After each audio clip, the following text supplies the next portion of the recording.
Following is a production of DallasCowboys.com and the Dallas Cowboys Football Club. How about them Cowboys? Yeah, go Cowboys!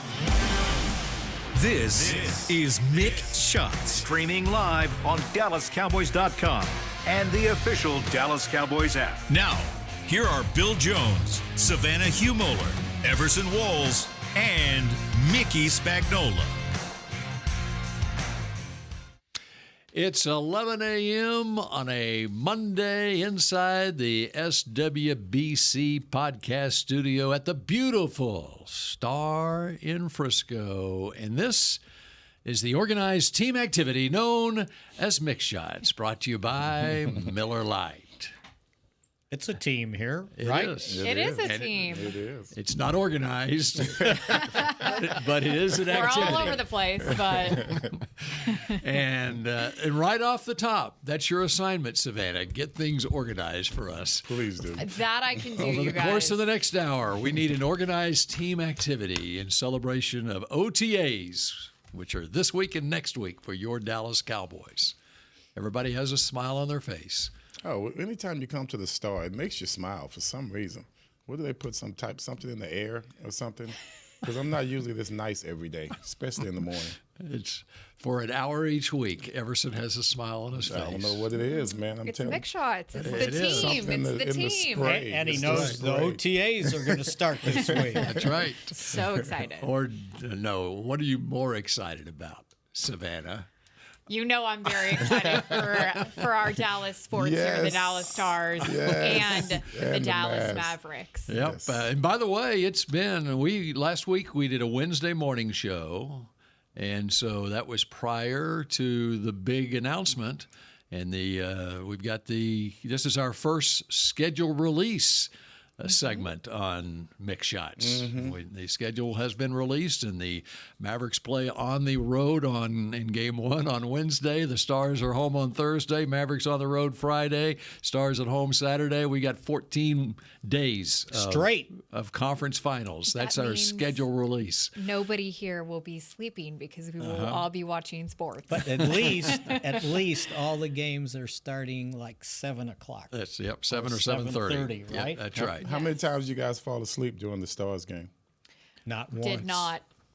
Bill? I was working. I worked. He didn't say. Now speak for yourself. I was working until 10:45. Drove home and almost fell asleep driving home. Right. But then stayed up until 1 a.m. and that's when the winning goal was scored. Man. Dallas time. That's when our group chat started going Not- off. Oh, not that's only- right. That's right. At Not 1:15, only did I not fall And you asleep, got the black guy was the first one to send out the Right. timeout. Everson Yes. was Damn on it. shame. Mr. Yeah. Hockey. It's a damn shame, man. I know better than you guys. This is crazy.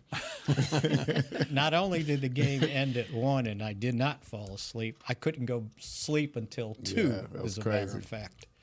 I mean, Me I too. thought the shot was amazing, but did he deliberately pass him the ball? Yes. The puck. puck? It's a puck. The puck? Yeah. I knew what you meant. Yeah. Did he deliberately pass it to him? He kind of side-eyed it and said, I mean, how did he get his stick Word in of the there day. to flip it like that? A little Because backhand. you had two guys of the opposition. They were all in there, and somehow he was able to get his stick in there and get that out. Well, it was a hell tough of a- in that first overtime watching that play Don't bring it where up. I know. It was tough. Mason Marchment, he had it, and then it's a they good- did not. it's a good thing They didn't do it. it was hot enough to have the air conditioning on, because if the windows were open, I would have woke up the neighborhood.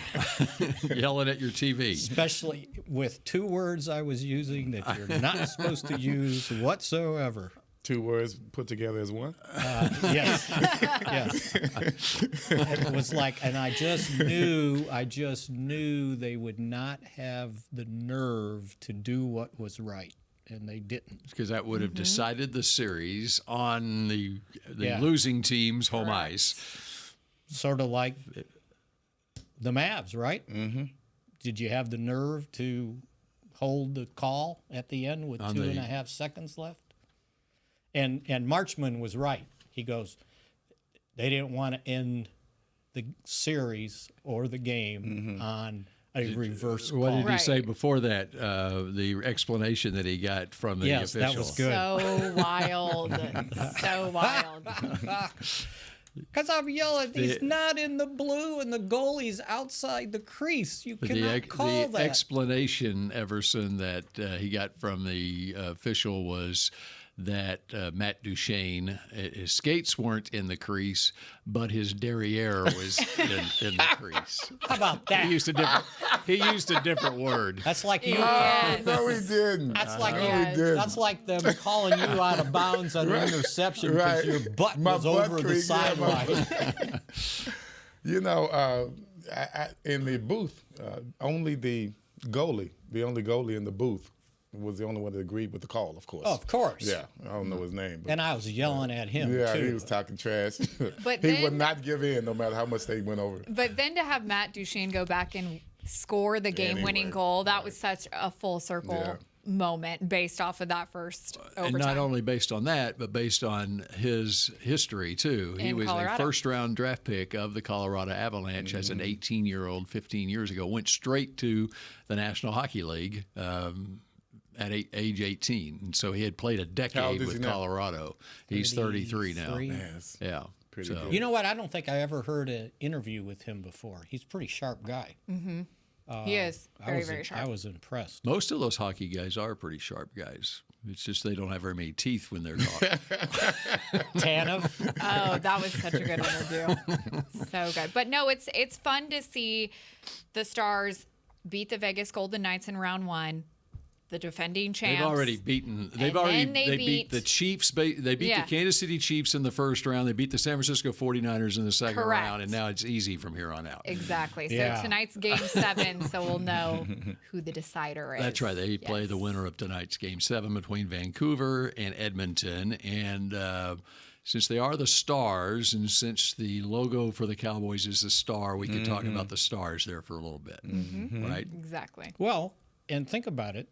The success the teams have had in this town since last year's cycle, right? Mm-hmm. Not ultimate success. The Rangers did, I right? know where Mickey's going with this. Cowboys won a division, you know. Okay, Rangers won it all. The Now the Dallas Stars and Wings were in the playoffs for the first time. Hey, you can go back further than that. The Arlington Renegades. Yeah, that's won it all. right. Wow, championship. That's right. We all forget about it. We just forget. You're the only one that remembers That's that. because all Bob the time. Stoops is the coach. Now, I'm not going to say what his record is this year. It's always back to Oklahoma. Always back to Oklahoma. Wade Phillips won another one yesterday. That's right. Beat Bob Stoops.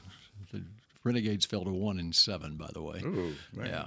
So Okay, so I want to real quick, and I know we'll get into the schedule here in a little bit, but I did want to talk about another event that happened last week, and it was Dak's Foundation Faith Fight Finish. Right. Friday and I have night. a really cool story from it. So I know I talked to you guys about our International Fan of the Year. He came out to the draft in Detroit. He did a pick announcement for That's us. right. Yeah. He's a big advocate for mental health and had his own kind of struggles with his family and dealing with loss. And similar to Dak, when Eduardo did that pick announcement, Dak's brother had actually sent Dak, a clip of the pick. And Dak and Tad Prescott, they invited Eduardo to the foundation gala last Friday night. And so Eduardo got to meet Dak in person. And I thought that was just the coolest story. Yeah, it is. A guy from Mexico who he lost his dad and just is the biggest Cowboys fan and just loves Dak, gets to be in the room with his hero and meet him, and Dak invited him there. So I thought that was just a really cool story to And mention the cause itself was a benefit of that. Exactly. Because that just lets you know the guys that run that organization, they're on top of it. You know, you don't miss moments like that. And for them to understand how important it is to have him there, I thought that was pretty good. And then I he know. pointed out that because of Dak, he kind of saved his life because he was so depressed after the deaths in his family, and he credited Dak and let him know that. That's night. crazy. Yeah, That's they had big a stuff. long. That's big I stuff. saw the video. They had a long embrace when they first saw each other at the foundation gala the other Yeah, night. That's pretty good stuff, cool. man. Yeah. That's yeah, good and stuff. it's an honor for me to know Eduardo. I got to spend so much time with him in Detroit. He's such an amazing human being, and just to know that he got to be there on Friday night and meet Dak, and a lot of the rest of the team was there too, and just have that experience. That's good. Unbelievable for him. So very, very happy. Spags, did you go? No. Oh, I thought you were asking me if I went to the ACMs. No, I won't. That was Thursday. We just moved to the ACM. Yeah, how did we do that? There's a whole bunch that's happening. There's so much going What's on. going on around here? No, actually, Mickey, that was the first we ever mentioned the ACM. You just mentioned it. Somebody mentioned already to me today with the Mavs and the Stars kicking the Cowboys off the front page. I said, yeah, until tomorrow. Somebody misses OTA practice. But you're right, man. You have to include the Cowboys as far as the success of Dallas sports teams. I mean, I know we tanked it in the first round of the playoffs, but, man, you still won the division. You know, you had a great season. You know, what can you say about the others? I thought it put the Stars thing in perspective when I can't remember who pointed it out or if it was one of the players. It's like, or maybe DeBoer, it's like, well, we're halfway there. All this, and you're only halfway there. Yeah. Well, the Cowboys have to be feeling some kind of way because we're talking about the city of Dallas and how the sports teams are doing so well. And the Cowboys just, they still need to get over that hump that you see the Mavericks have gotten over and that you see the Stars have gotten over. Once again, still halfway there. But they have already exceeded what the Cowboys have done in the last few playoff runs. I wouldn't call it a playoff run, just a playoff game. Yeah, and haven't gotten over the hump. So we'll see what goes on going forward here. But anybody looking forward to seeing something at the OTAs? Sure. What are you looking forward to most? Seeing that they still don't do a lot of competitive stuff. I just want to see some of these young guys because I wasn't here for the rookie mini camp. So just to see how guys move, what kind of feet does Guyton have in person? I think I've heard enough about BB that I'm totally sold, especially when he pointed out in his interview, I can't remember if we mentioned it last week or not, pointed out in his interview he's already practiced snapping to the point when he was in the hotel for the mini camp. He had a ball with him and went into the ballroom and got somebody to catch snaps from center from him. So that tells you how committed this guy is. Thank God he didn't break up anything in the hotel room. Bust a window or something with a bad snap.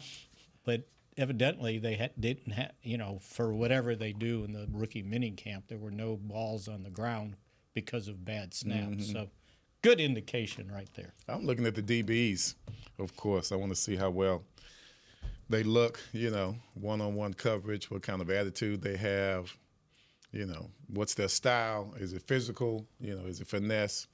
So I'm just, especially the young man from, is it Canada? One went through Canadian football? Which one of the DBs went through? No, that the was more circuitous route to the NFL. That was the other guy that got drafted by someone else. We didn't get him. Played in Canada. No. Yeah, that's the one. We didn't get him. Yeah. What Quantez DBs do we Stiggers. have? Stiggers. That's Kalen Carson is your new guy, the 5th-round draft pick out of Wake Forest. Yeah, He's nearly 6 foot tall, yeah, I remember 199 him. pounds. Yeah, I remember him. He breaks well. On the routes. They better watch out for the pump and go. I am interested in seeing our running back group. We got Zeke back, Rico Dowdle, Deuce Vaughn, Royce Freeman. I kind of want to see how all of those guys are practicing a little bit and working together because obviously there's still discussions on, what that will look like. well, going since forward. you brought that up, Oh, what do we have, Mickey? I'm trying to find where all my notes are. Well, while you would look to find the notes, did you find the notes already? I did. Oh, there you go. So on Friday, Much quicker than I thought it would be. on Friday, I wrote about this whole thing when we were listening to the assistant coaches talking about the committee. And I was like, okay, what does the committee mean and what does it look like? And Is it a committee of 3? Is it a committee of 4? Who's on the committee? And the best I could tell at this point, especially from Jeff Blasco, the running backs coach, talking about, you know, it might change, you know, week to week who they're using. He said it could be where we have a guy playing 40%, then 20% if it's 3 guys in the stable. And he said it might have to do with what we're doing offensively, what we're doing schematically, and who puts us in the best position to win. Now, when I looked at the 8 candidates, the only sure thing on the committee to me is Ezekiel Elliott. Rico Dowdle, since he's got the most experience other than Royce Freeman.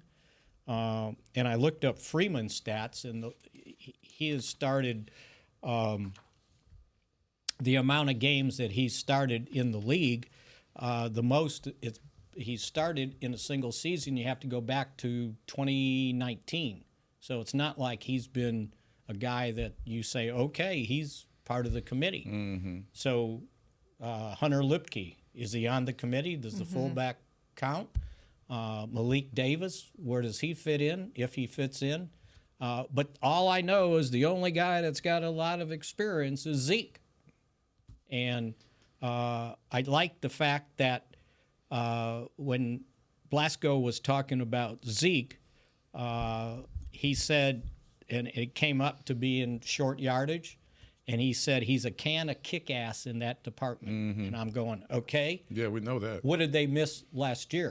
Can of kick-ass inside the 10-yard line. So, again, I don't know if you guys have, you know, a definite choice other than Zeke who's on the committee, but if it's by committee, it's Zeke and everybody else. Because other than Freeman, nobody else has got to start on this group. To me, if you start talking about the running backs, you can't talk about them without talking about the offensive line. Right. You can talk all you want about how good a running back is. If you don't open up the holes, and this is my theme from here on. We have to win in the trenches. I don't care who the running back is. If the hole is there, you've got a professional running back that can hit that hole the way it's supposed to be. I'm sorry, I don't need the Heisman Trophy winning running back or whatever to run behind my offensive line. I don't care who it is. As long as that hole is open, I'm sure that our running back can hit that hole.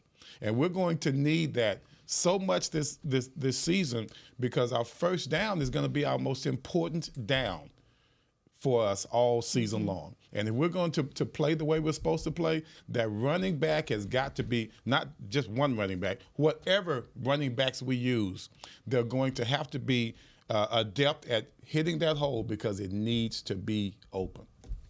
It's got to be open. We can't sit here and have our running back going lateral all the time to the line of scrimmage and not hitting it in the hole. I don't care if it's Zeke. He couldn't do it if there was no blocking. He couldn't do it when there was no blocking. I don't care if it's Dowdle. He couldn't do it when there's no blocking.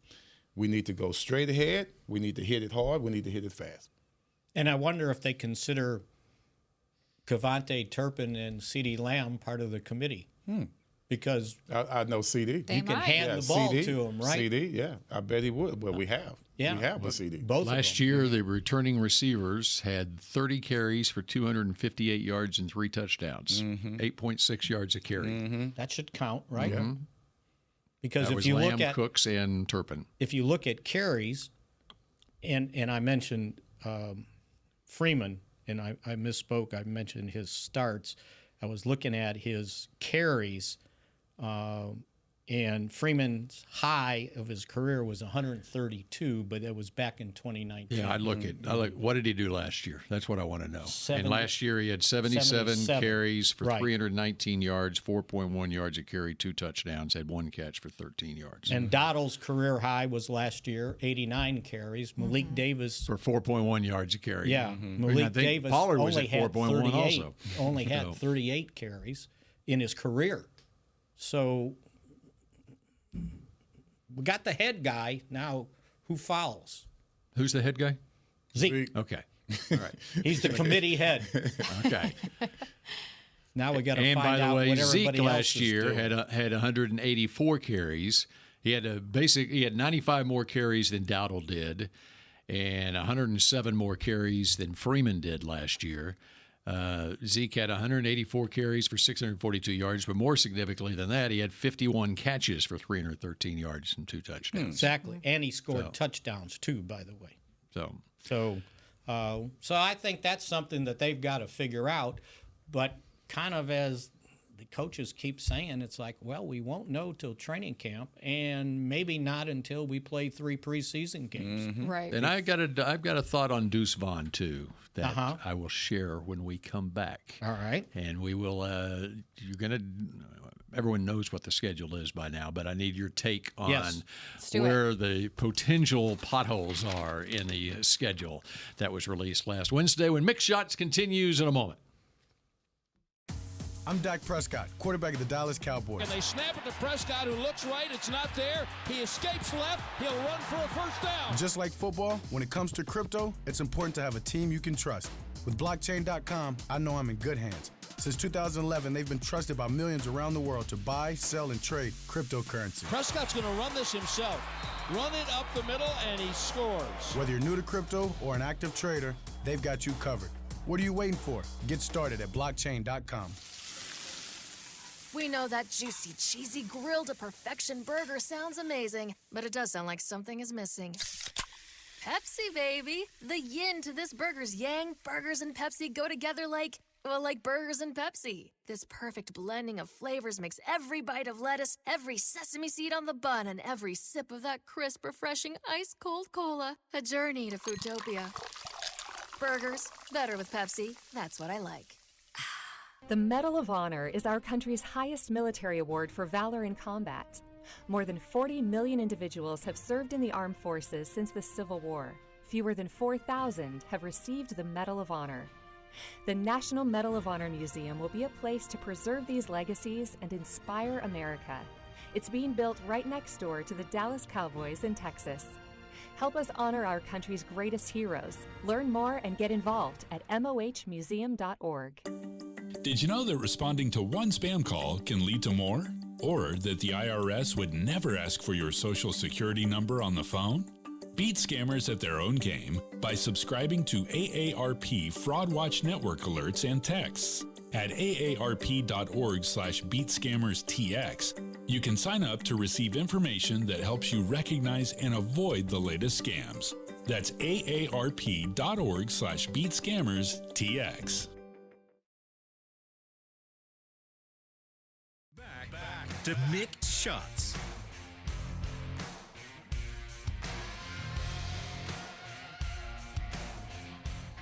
The 2024 CONMEBOL Copa America USA is coming to AT&T Stadium. Watch the best players from North and South America take the field for the chance to lift the trophy. It all starts on June 21st when Peru and Chile meet in Arlington.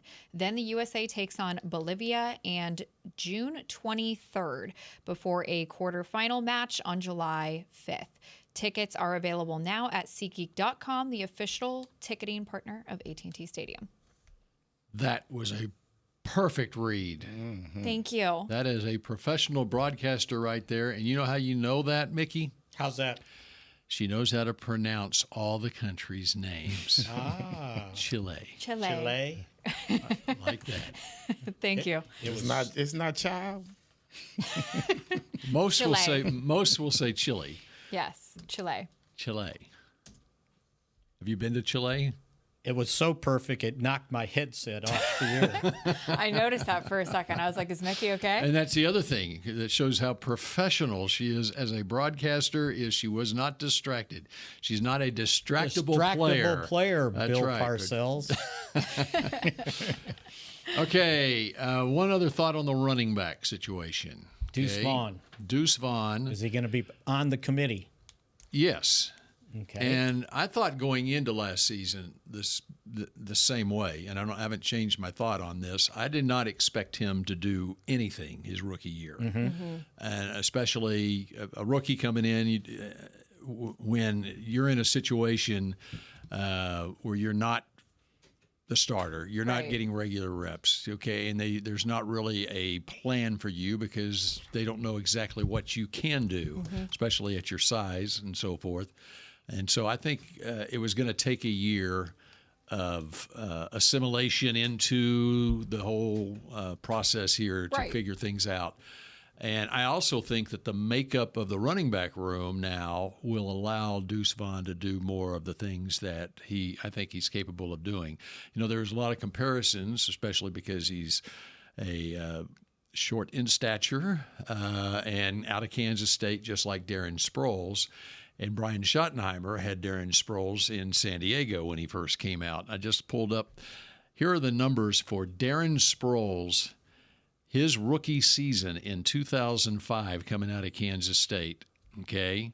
And I believe Schottenheimer was on the staff there with the Chargers then. He played in 15 games. He had 8 carries for 50 yards and no touchdowns. He had 4 targets, 3 receptions, 10 yards.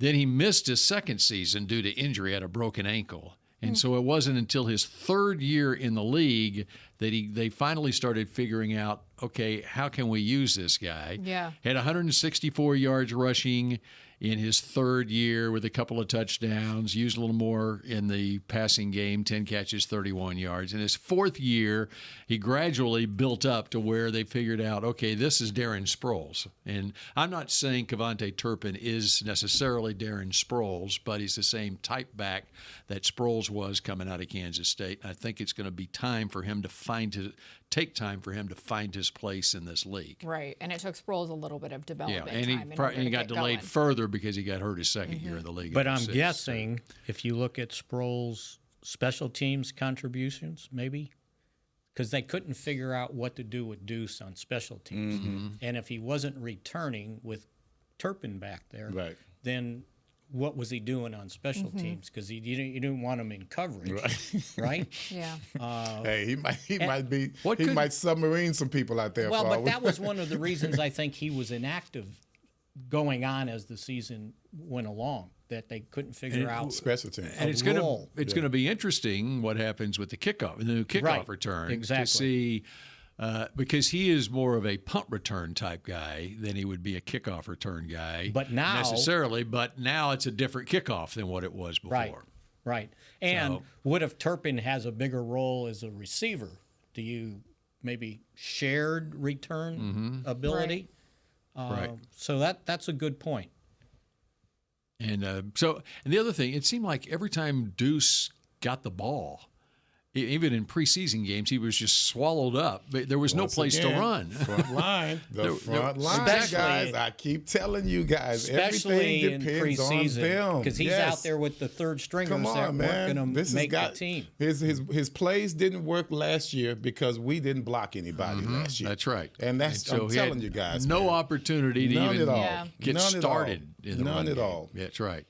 That's what we got to look at, guys. All preseason. Regular season, training camp, we've got to look at our front line, and they have to dominate. You can get anybody back there, and I don't mean just anyone, but if you get a good running back behind a very good offensive line, then you have something going. You've got something going. You could put together a drive with any running back that you have back there. And I'm talking about, I'm not belittling any of the running backs. All of their talents are going to be useful, but you have to have holes open for them to use their talent. And I think if you just look at what happened in Detroit with David Montgomery, kind of their lead back, but they used a 1st-round pick on Jahmyr Gibbs. And he nearly had 1,000 yards. He can go. Right? That young man.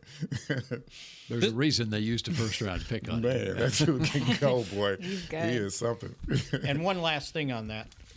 Blasco did a little bit of a study on 1,000-yard rushers in the league. And he figured out, if I can find this real quickly, that from 2000 to 2014, the NFL averaged 17 1,000-yard rushers a season.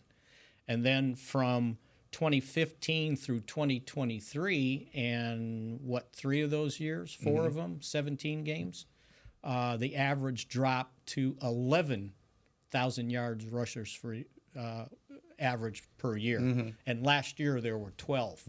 But to get to 12, 4 of the guys that made it by 15 yards, 12 yards, 8 yards, and 5 yards. Wow. So 1,000-yard rushers, kind of a fading statistic, especially after 17 games. And the guy that made it with 5 was Pollard. He rushed for 1,005 yards. And there was another group of 4 guys that didn't rush for more than 1,049 yards. So that's with 17 games. Right. So, and did it matter what team was the most successful? Did it equate to success on the particular team? Right. Well, it did in Kansas City. Okay. Although the second leading rusher was Mahomes. Pacheco on the Kansas City's team. On the Chiefs. Yeah. Pacheco was the leader, and then Clyde Edwards-Helaire, though, had some injuries, but he only rushed for a couple hundred yards. So they somehow managed. To me, it's be so many combinations. It depends on the scheme of the team itself. You know, if you got a quarterback throwing a bunch of yards, then you're not going to have a running back running for a bunch of yards. Or if you got a quarterback that can run, Lamar Jackson. There you go. Then it really minimizes your running back position. It depends on what your system is. Yeah. It would be interesting to see if they could put that together. So Pacheco for Kansas City had 935 yards rushing last year. 935 last year. And then Mahomes had like 7. Mahomes had 389. 389. But he had a bunch of carries, though, didn't he?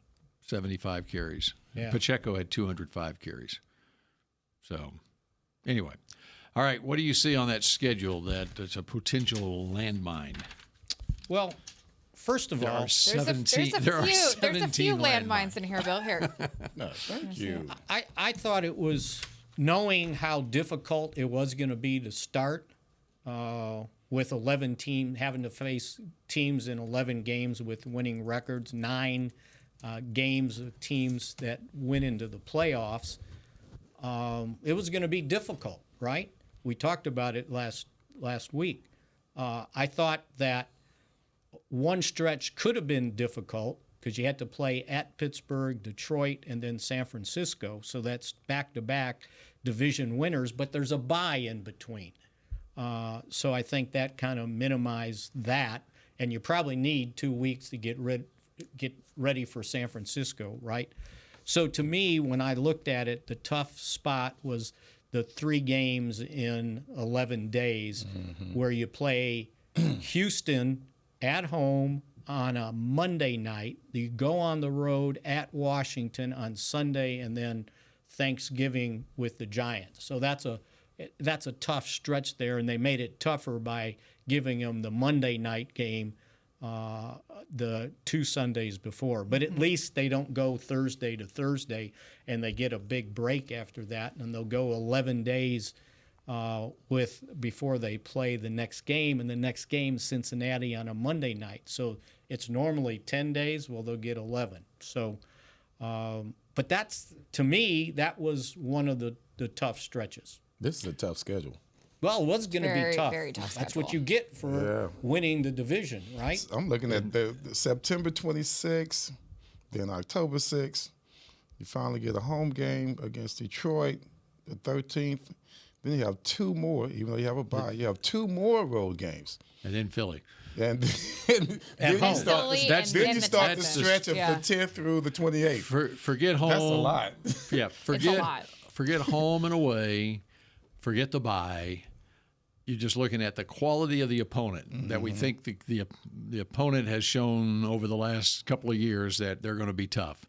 It's the 4-game stretch: Detroit, at San Francisco, at Atlanta, now with Kirk Cousins at quarterback and with the offensive talent that they have drafted, whatever, okay, and then Philadelphia. And then you get Houston. You're not looking at New York and Pittsburgh before that? Well, but I'm looking at the playoff teams that Detroit, San Francisco, Philadelphia, and Houston. There's a 4 out of 5 games where all those teams made the playoffs last year, and they have high hopes to go a long way this year. I'm looking at these conference games. I mean, honestly, some of these guys, what they've done in the offseason so far and who they've added on their rosters. I mean, I think some of the NFC East teams are going to be really tough, and we're playing them 2 times. I'm looking at the primetime games as well, going back to New York and Pittsburgh. I know that they weren't playoff teams, but they can't wait for us to get up there on a 2 primetime games in a row. They can't wait to get at the Dallas Cowboys. That's going to be an issue. That's even before you play Detroit at home. on the road, too. So I'm just saying, you look at the first half of the schedule, for the first 8 games, you got 5 of them on the road. But again, there's a Thursday night game on the road, and then you don't play till the following Sunday. So you get a little bit of a break, right, from a day's standpoint. That's true. Yeah. And then the same thing, Detroit, San Francisco, there's a bye in the middle of it. That's the only saving grace, because the task is still at hand. It's still a tough task. And Philadelphia, Houston, at least you're at home. Yeah. And after the bye, and there's a Monday night game there too, so you got an extra day to get ready for Houston. And after the bye, you still have a full college season to play. Yes. Exactly. They're only halfway there. They're not even. Yeah. Yeah, they're not even halfway to halfway. They're like a third of them. Well, 1, 2, 3, 4, 5, 6, 7, 8, 9, 10. You got 11 games till the end of the season. Then you're hoping you're going playoffs. Yep. So that's 12, 13, 14. If you were to win the Super Bowl or even go to the Super Bowl, that's a 15-game schedule after your bye. Hopefully you don't. That's why you need all these running backs. That's why you need to pace yourself. You need to have the committee, you need to right? Pace yourself. The whole team needs to be a committee. That's right. Exactly. That's the way it is now in the NFL. That's why all these players that are going to be out here, that are out here this week, they're in OTAs. You got a 90-man roster. If you go back and look at last year's training camp roster, 90 players, I bet you 85 of those 90 players on the roster were in some capacity on an NFL team, practice squad or whatever, for at least a portion of the regular season. Because that's the way, and with the new rules now that have come into effect here in the last few years, as far as the practice squad, where veterans can be on the practice squad and the expanded practice squad and the injured reserve list, where you can go on the list for just 4 weeks and then come back now, whatever. You're not out for the entire season. You need as many bodies as you can have in here. I think the Cowboys, off the top of my head, it was just less than 70 players active for a game. It was like 67 or 68, somewhere in there. That's how many players they ended up using with. That's active for a game, and then you add another 16 that were on and off the practice squad. Yeah. Well, I counted those guys that got promoted. Yeah, if they got promoted, but there's some that don't get promoted, and some, from week to week, you're on and off practice squads all over the league. So if you've got a job in the NFL, you're probably going to be in the regular season on an NFL roster in some capacity. When I look at this schedule, I think the Cowboys need to understand one thing. They're going to have to slice this thing up as best they can to their advantage. You can't just, as we've been looking at, you have to kind of scheme your way through the season. And with this schedule, you got to break it down into smaller increments to where you can, break it down to bite-sized, chunks. Week by week. Week by week. But when you're looking at the Cowboys roster, I don't see us having a great regular season necessarily as last season. But I still do see us, as I know I'm projecting here, I still see us making the playoffs, but they're going to have to be masterful in how they pace themselves. They're going to be masterful in how they play their personnel in certain situations for certain games. And when you look at this schedule, everyone else has a tough schedule as well. So it's not like we're the only ones with a tough schedule. And when it's all said and done, we're going to have to peak at the right time. I don't care I care what goes on between September and November, but you need to be ramping up by the time November and December comes, because you can't. This schedule here will not allow you to just. You're not going to run through everyone the way we did last year. To underscore that, Everson, and I think the NFL did this across the league. Okay, look at the number of division games the Cowboys have in the first half of the season versus the second half of the season. The first 8 games of the year, the Cowboys have one. The Giants in the division. Mm-hmm. And then starting with the Philadelphia game, 5 out of their last 9 games are against division opponents. Right. Mm-hmm. And the league has done that with a purpose. They want teams to at least still think they have a chance, right, because they've got division games left. Mm-hmm. And I like it much better than, there was a few years ago, there was talk, you got to have division games your last game of the year. Well, a lot of times the last game of the year, you're already out of it. So why would you play your division games the last game of the year? It's meaningless at that point. Mm-hmm. But if you stack 2 division games the last 2 weeks, then you're looking at, you go into the last 2 weeks of the season, since you're playing division opponents, you might, if you're 2 games out, you still got a chance coming into the last 2 weeks of the season. So I like it a lot better having two division opponents the last 2 weeks of the season. Mm-hmm. And they got to play 3 division opponents in the last 6. Yeah. So and you also have spread it out enough. They're at least a month apart, 6 weeks apart between playing those, that the teams are, you go through highs and lows throughout the season, injury factor in. You're not playing the same division opponent 2 weeks apart. Mm-hmm. It's spread out enough. I think they did a really good job as far as making that work like that. So, speaking of distractible yes, players, waving at the. Megan used to work with us, and I kept trying to get her on our show, and she no, I can't do that. Oh, I so said, you're going to replace your boy. You're going to replace me, huh? No, we're that's talking. messed up. You see that? The first I've heard this, Mickey. Were you? Come on, man. I feel threatened right now. Were you doing that in 2005? What's that? That's when I tried to get her on the show. Oh, yeah. 2005. He was trying to replace me. You guys are You got to watch what you say, Spags. You're just wrong. Your stuff is coming out of your head. It I comes know. out of your mouth. You can't do that. You know what made this schedule tough is the fact that in the rotation of playing the AFC division, that they got the AFC North, and they all had winning records last year. What are the chances of that happening? So. Well, when I look at it's once every 4 years they play them. When you look at but chances, will they all have? The chances are 25%. But will they all have winning records, smart Alec? That was nice, Spags. Thank you. You could have said much worse than that. Great point. Good comeback. No, right? Mickey, you had the most salient point. The first thing that you said.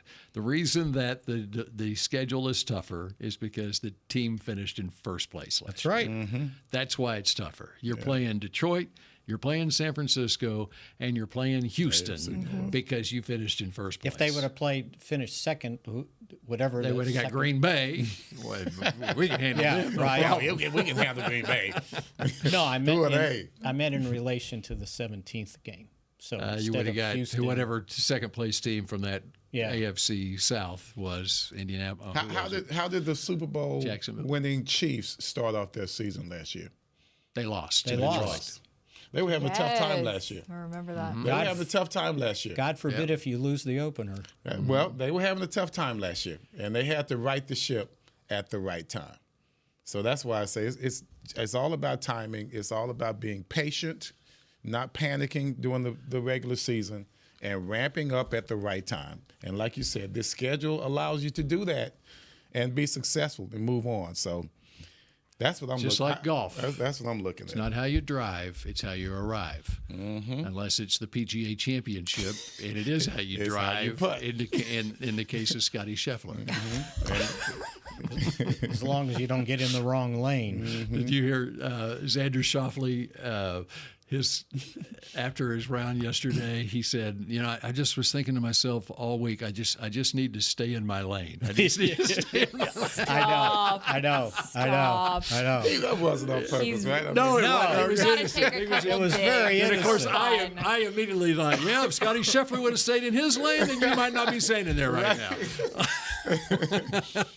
That is funny. One bad round, right?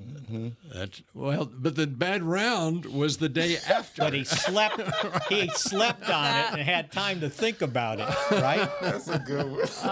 I don't know if he slept. Yeah. I think the fact that his caddy was at his kid's graduation had more to do with the fact that he had that bad round. Yeah. All right. There's poor caddy that day. He starts that round. He's got a double bogey and then a bogey and a bogey, and the caddy's going, man, I'm a horrible caddy. You know who that caddy was? He's like a chaplain. He's the PGA chaplain. He was caddying for him. Fortunately, because he would have some mental issues. Well, he needed some prayers, some esteem issues if not. So did we take our second break? We're taking it right now. We're back in a moment here on Big Shots. Right now. The Medal of Honor is our country's highest military award for valor in combat. More than 40 million individuals have served in the armed forces since the Civil War. Fewer than 4,000 have received the Medal of Honor. The National Medal of Honor Museum will be a place to preserve these legacies and inspire America. It's being built right next door to the Dallas Cowboys in Texas. Help us honor our country's greatest heroes. Learn more and get involved at mohmuseum.org. Cowboys football and Miller Lite. What a pairing. Can cracks at kickoff. Tailgates going way past postgame. Sunday night overtimes followed by Monday morning swagger. Brisket in the smoker. Miller Lite in the cooler. America's team playing America's greatest sport. Miller Lite, the only beer of the Dallas Cowboys. Dallas Cowboys football tastes like Miller time. Celebrate responsibly. 2023 Miller Brewing Company, Fort Worth, Texas. Did you know that responding to one spam call can lead to more? Or that the IRS would never ask for your social security number on the phone? Beat scammers at their own game by subscribing to AARP Fraud Watch Network alerts and texts. At aarp.org/beatscammerstx, you can sign up to receive information that helps you recognize and avoid the latest scams. That's aarp.org/beatscammerstx.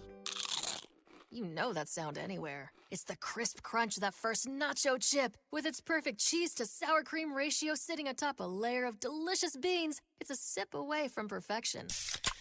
That's what we're looking for. Add a delicious, refreshing Pepsi and we've achieved absolute nacho nirvana. Because while you can pile those nachos high with every spicy, cheesy, savory topping, there's no topping a cool Pepsi finish.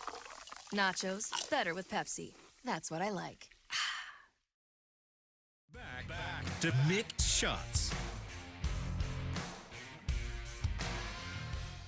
Witness the biggest boxing event in modern history at Netflix and MVP Paul versus Tyson and Taylor versus Serrano. Head to AT&T Stadium on Saturday, July 20th as the problem child Jake El Gallo Paul takes on the baddest man on the planet, Mike Tyson. What's his middle name? We'll get to that. Okay. And don't miss Katie Taylor and Amanda Serrano's long-awaited rematch for the undisputed super lightweight championship. Limited tickets are available now at SeatGeek.com, the official ticketing partner of AT&T Stadium. Sorry about that interruption. Jake El Gallo Paul. El Gallo. Sorry about that. No thoughts? No thoughts. Okay. I asked my son-in-law about the fight, and he said he's pulling big time for Tyson. I think a lot of people. No one likes Jake, huh? Apparently not. At 50, or his brother, 57, something like that. He better do it fast. The thing is, like with it, it's like the training behind it, because it's like Jake Paul's had a run in boxing recently, and it's like here you have Mike Tyson, like the biggest boxer on earth. Nearly. But at 50-something years old. But he's, and it's like, how much training is he doing at this time to prepare for that fight? Like, where's he at as far as athleticism goes right now. All that training doesn't matter when you get hit in the face. Yeah, well. All the plans by Mike Tyson. Plans go out the door. That's right. He better get him early, because if he doesn't, the old man's going to get tired. And I know that's what Jake's plan is. He's going That's to what I'm try. saying. Yeah, exactly. He's going to try and They're also wearing bigger gloves. They are? Yeah. Why? Ounces. Why? Because it's softer. Oh, okay. Although I could vouch for getting hit with a 16-ounce glove. Dude, you have been damaged by so many different sports. What happened? What do you mean? Why'd you get hit with a glove? Oh, I was in a boxing class. Oh, okay. When was this? 70. Oh, this ain't like in college. 78, 79. Okay, it wasn't recent. No. Oh, okay. No. All right. It was actually a self-defense class. I was taking a class just so I could get an ID card when I was working in Columbia. You were writing some bad articles, and the players going to kick They got me. What's going on? He had to watch out in the locker room. Watch out. He's preparing for covering Charles Haley someday. Just so I can get this off, Jake El Gallo Paul means the rooster. Thank you. So, Thank you. Very good. That's what I was going to ask. What does that word mean? There was a Salvadorian restaurant on Maple, El Gallo. Really? Gallo. It was, and they had a rooster on the. Nice. Oh, Yeah. Nice. okay. See there? All right, very good. Good All thing you got me around. This just made me think, when you're talking about a 57-year-old Mike Tyson going in the ring, what NFL player, and take quarterbacks out of the equation, okay? Or Kickers. punter, yeah, take them out. Kickers. Kenny Stabler. What player all time, at whatever other positions you want to think about, could at age 57 come closest to duplicating what he was able to do as a 27-year-old or even a 30-year-old? Anyone come to mind? No. When I saw the video of Darryl Green throwing, running a 4.5 or 4.4 40 or whatever, I thought at age 60 something. Yeah. I thought Darryl Green might be the one guy that could come closest to a facsimile of what he was 30 years earlier. That is a good one. Until he gets hit. I saw him his last year going against Randy Moss. I think it was like Monday and Night he played Football. till he was 40 years old anyway. He kicked Randy's ass. Randy couldn't catch a pass. Couldn't beat him deep, couldn't beat him short. I don't care how tall he was, how short Darryl Green was, Moss couldn't make a play. That makes me think of what you just said. But he'd have to do that 20 years after that. Yeah, I know. Okay, amongst the guys you know now that are either your age, older, or, over the age of 50, 55. Okay. Who could come closest to playing right now of that age? I wouldn't say playing. No, I can't think of anyone that could play. Could play a play or a series He was always very good at keeping his body up, and those track guys, they really know how to take care of themselves into older age. Willie Gault. I think Willie Gault. I want a former Cowboy. Oh, gosh, I can't think of any former Cowboy. Outside of Staubach. Okay. I would not say that. You better go way back. You better take this podcast way back to before there were podcasts. We're talking 80 now. Right? What is he talking about? Don't even say that. I can't think of anyone. Not at all. Okay, just thought. I'd have to think I could go jog out there somewhere. Me and Troy could go jogging, a jogging contest.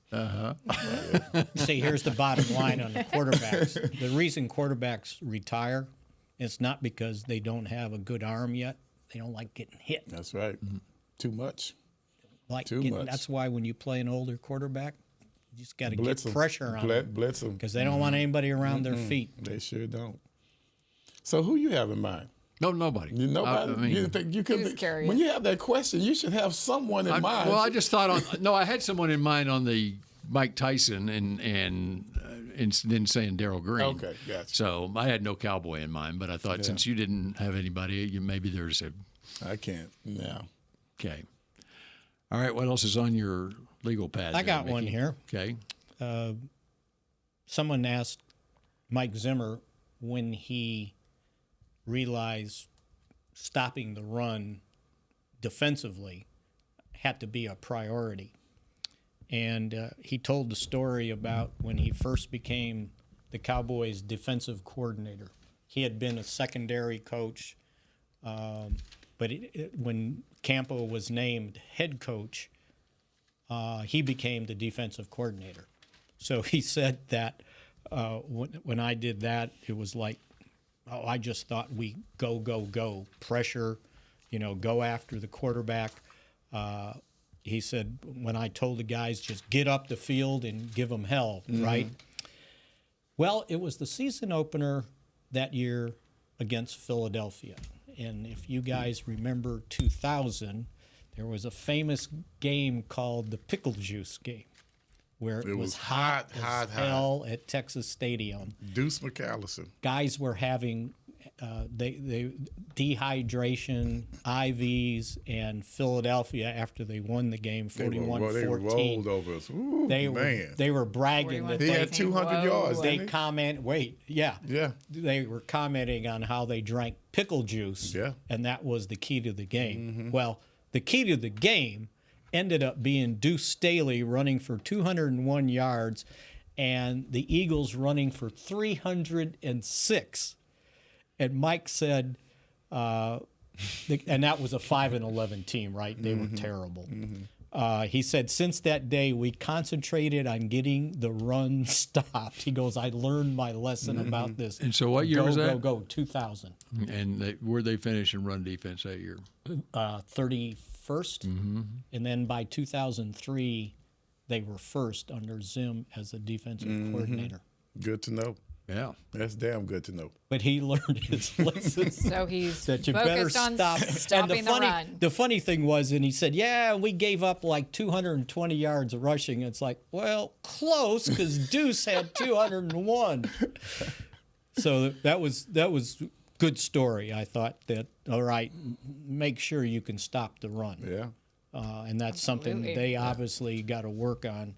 For sure, if you look at the games that they lost to credible teams. We want to be able to run, and we want to stop the run. That's right. That's it, guys. And it comes down to that defensive front, just like the offensive front. I like the fronts. I always like the front seven. Yeah. It's not just the front seven. Your first four. Yeah. Right. Yeah. In fact, that's a project I'm going to do over the next couple of weeks here. I'm going to look up the stats on and the players acquired, all the teams in our division. And we'll go position group by position group, from offensive line to receivers to running backs on offense, quarterbacks, and then front seven on defense, secondary on defense. Compare how do the Cowboys stack up with the other teams in our division as far as their talent. Well, you better hurry up because we're running out of shows. How many more we got? Just a couple, probably. 2 or 3. Don't we usually take a break after the mini? So we still got 2 or 3 shows. So 2 or 3. One of those shows. So we're going to do Bill's that. got homework to do. Well, he said in a couple of weeks. You know to hurry up. Yeah, I said you better hurry up. We're ready. I got one other. Otherwise, we're going to have to wait till training camp. One other thought as we talk about the running back position. Yes. Okay. Compare this with other teams in our division. Cowboys acquired Zeke Elliott. Okay, forget who left the team. Okay, but we're just comparing the additions. Zeke Elliott versus who was it that the Giants got? Devin Singletary was their addition that replaced Barkley. Yes, and then Barkley's at Philadelphia, and then who was it that Washington added? Austin Eckler. Okay, who of those 4? Now, obviously, Barkley is what Barkley is, okay? If he can stay healthy, he's probably you rank him number 1 on the list, okay? If he stays healthy. But, okay, look at Zeke versus Austin Eckler. And what do you think the school of thought is around the nation when Washington adds Austin Eckler versus Dallas adds Zeke Elliott? What's the perception of those? How much does it help Washington that they got Austin Eckler? It would help I think Washington it helps more. tremendously. Yeah. But they lost. Right. Didn't they lose? Wait. Hold on a second. Okay.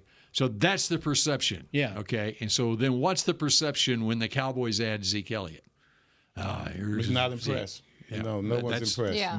No one's impressed. Zeke Elliott last year had 184 carries for 642 yards and 3 touchdowns.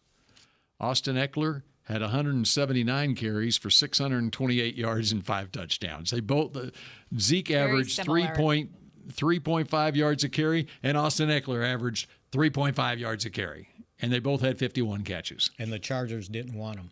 Yeah. So yeah, what's going on? He was the only that was doing something. But that's perception for you. Yeah. That Austin. You know why? Austin Eckler has done a lot in the past in the fantasy football game, especially in a PPR league where you get receptions count for you. Mm-hmm. So, and Zeke hasn't been as high in receptions, although last year he did have 51. Anyway, just keep things in perspective. I believe in Zeke. Thanks, they can Bill. kiss my butt. Yeah, there you go. All right, that does it. And next week, it's Memorial Day holiday on Monday, and so we will be at another bat time, right? Tuesday or Wednesday. Tuesday or Wednesday. Check your local listings, and we'll see you again next week here on Mick Shots. Go Cowboys. This has been a production of DallasCowboys.com and the Dallas Cowboys Football Club. How about this, Cowboys?